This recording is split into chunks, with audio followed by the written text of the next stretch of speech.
So friends, आज की इस वीडियो में बात करने वाले हैं विलियन चैप्टर जो 7 नंबर में बोर्ड एग्जाम में पूछा जाएगा 2025 में। तो उसमें ये बहुत इंपॉर्टेंट प्रश्न है, राउल्ट का नियम क्या है, राउल्ट के नियम की सीमाएं क्या है। आज पूरा इसी पर चर्चा करने वाले हैं। सबसे पहले हेडिंग पर यह राउल्ट का वाष्प दाब अवनमन नियम किसे कहते हैं। तो देखेंगे किस प्रकार से इसको आपको थ्योरिटिकल में लिखना है। किसी विलयन में यानी कि किसी विलयन में अवाष्पशील विलय मिलाने पर, यानी कि कोई विलयन है और उसी विलयन में क्या करना है कि अवाष्पशील विलय लेना है, उसमें मिला देना है। और जैसे ही मिलाने पर विलयन के वाष्प दाब का आपेक्षिक अवनमन जो होता है तो उसमें उपस्थित विलय के मूल प्रभाज के बराबर होता है। यानी कि सीधे सीधे कह सकते हैं कि किसी विलयन में अवाष्पशील विलय मिलाने पर विलयन के वाष्प दाब का आपेक्षिक अवनमन उसमें उपस्थित विलय के मूल प्रभाज के बराबर होता है।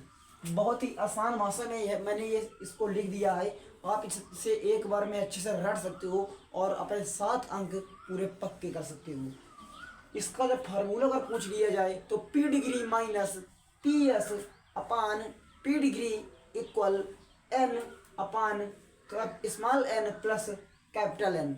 ये आपको वाष्प दाब का विलायक और जो ये यन देख रहे हैं ये भी एक किसी भी प्रकार का क्वेश्चन ना कुछ इसका महत्वपूर्ण योगदान है।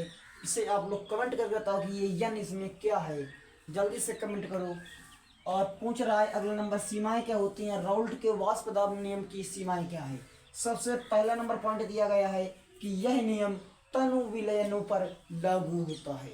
बहुत ही इम्पोर्टेंट नंबर है कि यह जो नियम होता है, ये ऊपर वाला जो मैंने लिखा है, ये केवल तनु विलयनों पर ही लागू किया जाता है।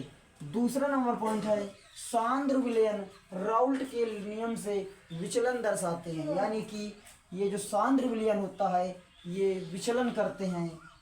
तीसरा नंबर पॉइंट है यह नियम अवाष्पशील पदार्थों के विलयनों के लिए सत्य है। यानी कि जो अवाष्पशील पदार्थ हैं उनके लिए ये नियम बिल्कुल सही माना गया है। चौथा नंबर है विद्युत अपघट्यों के विलयनों पर राउल्ट का नियम लागू नहीं होता। यानी कि जो विद्युत अपघट्यों के विलयन होते हैं उस पर राउल्ट का नियम लागू नहीं होता। ये है हमारा राउल्ट का वाष्प दाब अवनमन नियम। इसे आप अच्छे से तैयार करके बोर्ड एग्जाम 2025 के केमिस्ट्री यानी रसायन विज्ञान कक्षा 12 के पेपर में पूरे 7 में से 7 अंक विलयन चैप्टर पाठ 2 से हासिल कर सकते हैं। आई होप आप सभी लोग वीडियो बहुत ही ज़बरदस्त लगा होगा। अच्छे से मैंने थ्योरिटिकल लिख दिया है, आप अच्छे से रट सकते हो। फिर मिलेंगे ऐसे ही धमाकेदार वीडियो के साथ, तब तक के लिए गुड बाय, थैंक्स।